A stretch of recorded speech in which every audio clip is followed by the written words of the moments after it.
Good afternoon, Majestic Queen. It is early, and I decided that I would record earlier today. I have some time on my hand, maybe 30 minutes. And so I decided to dedicate this segment to friends I had in the neighborhood where I grew up. I'm thinking about two friends in particular today. Miss Betty and her daughter Renee. In 2010, they were both murdered by Renee's son, Miss Betty's grandson. And for some reason today, I've been thinking so deeply about the two of them. He is in North Carolina in the jail. He's been there since 2010. And I'm thinking about Miss Betty and all the goodness that she gave to us, neighborhood kids, and all the kind words that she had to say, and the way she would laugh, the way she would sing. I remember these good times. And in particular, I'm thinking about my prom day.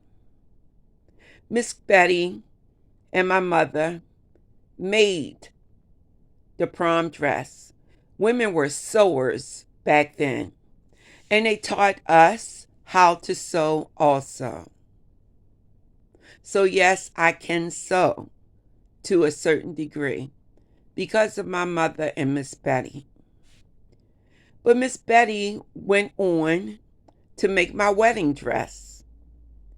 My mother and Miss Betty put together the wedding dress and the bridesmaid's dress so that I could be married.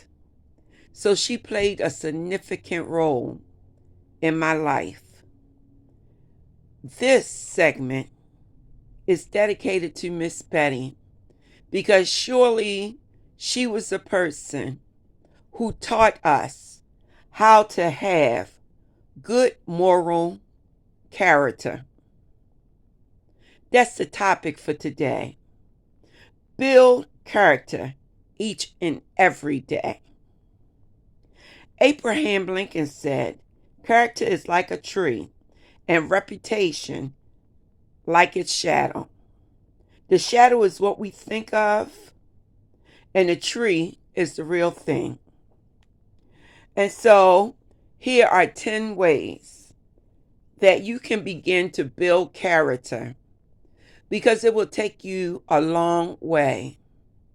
In having a conversation with one of the clients that I had today, she paid me so much homage for the way that I do the work that I do, the way that I help people in the community. I learned this from my mother and people like Miss Betty.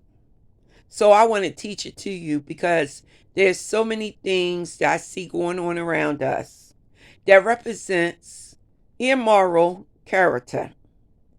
And we don't want immoral character. We want character that has value, have principles, and have good morals. So number one, to build good character, be known as a promise keeper. To build good character, be known as a promise keeper. Do what you say that you will do. No matter how small the promise, if you made it, keep it. The second thing, be consistent in your dealings with others. Do you treat some people better than you treat other people? If you do, please make it an equal ground where you treat everyone the same. Always audit your decisions. Think about your decisions that you make and make sure that those decisions that you have made are decisions that you can live with and you can stand by. The kids today like to say they stand on it. They said it and they stand on it. They did it and they stand on it. Will be principled enough to stand on what is right. The next thing is engage in tough conversations that you must have with people. But when you do it, be compassionate. Be empathetic. To be empathetic means that you have a basic understanding of the other person's position and what they're going through. So, we can't sidestep conversations that are tough for us. We have to engage in meaningful conversation that makes a difference in what we say and what we do. Stand on your own character. Be able to look yourself in the face. Be able to look yourself in the mirror. Be able to know that you have made a good decision and that you're doing the very best that you can. In other words, be a quality person. The next thing on the list is nurture meaningful relationships through good and challenging times.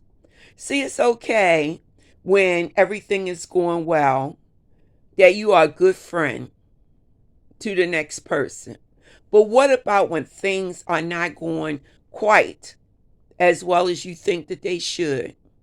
You should still be a good person and a supportive person in those challenging times, just like you were when the times were good. Remember that relationships can become disposable. This means that they will come and they will go. But what you put into a relationship will have that relationship to be long lasting and long standing. Miss Betty has been gone now for 14 years. But she is still in my heart, still in my spirit. And I'm thinking about her today as if she's still here on this earth. Thinking about what she gave to me and how she contributed to my growth, my development, and my well-being. That's long standing. Because when she did these things, I was in early adulthood, 18, 19, 20 years old. And now I'm significantly older, trying to impart knowledge, wisdom, and understanding to a younger generation of people that I'm hoping will eventually see this video presentation. So be of strong character. The next thing is exhibit humility in achievement and success, no matter how small or how medium or large. If you've done something different and you can see your own growth as a result of it, you are successful. See, people want to attach success with everything that they have achieved and also everything that they have, especially money. But money does not make you successful. What makes you successful is those tiny things, those tiny steps that you make each and every day towards your own growth. That's what makes you successful. And then you can look out and you can say, I've done what I wanted to do, and now it's time for me to help someone else along the way. That's what it's all about, people. That's what it's all about. So be humble in the things that you do.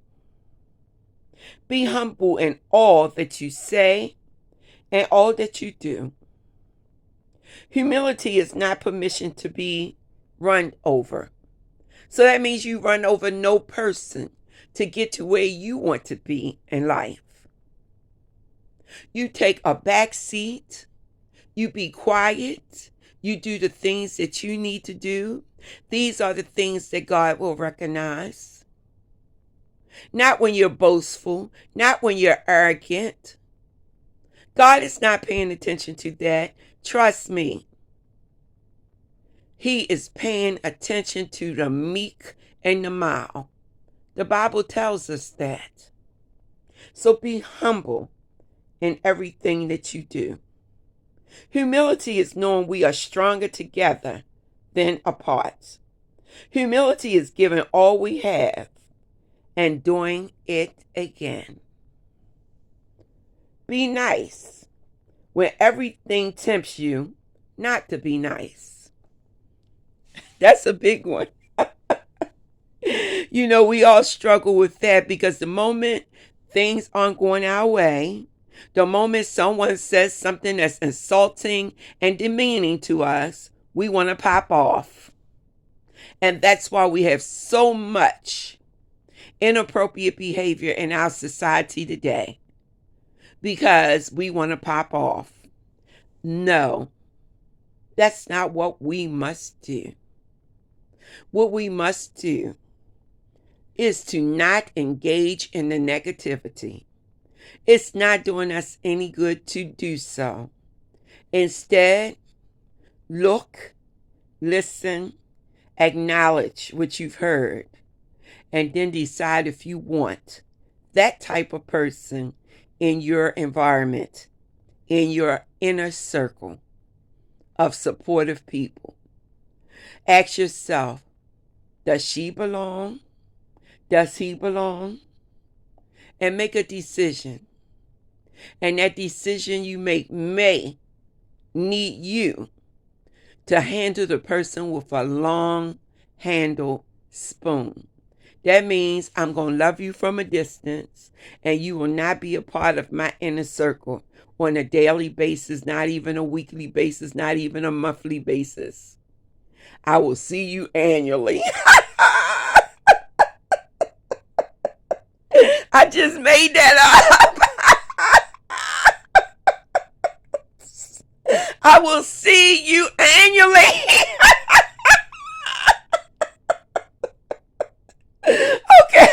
Okay. Back to being serious. Always get up no matter what to create something better than the day before. I like that. See, it's all about growth, people. You're not the person you were yesterday. You're not the person you were last year. And if you are, then you are stagnated, and you need to examine your life and your patterns so that you can realize what you need to change so that you can grow. See, we don't want any dead flowers around here. We want flowers that grow and bloom. And that's what you are. You are a rose. And that means that you are constantly blooming and developing. Never forget that. More important than anything else, any goal that you set for yourself is only a goal until you do the work. So do the work. Set the goal, implement the goal, and take action on the goal. Okay? We will achieve nothing if we are lazy. Whatever your purpose, you need to do the work. When you do, character will show its strength on purpose. There you go.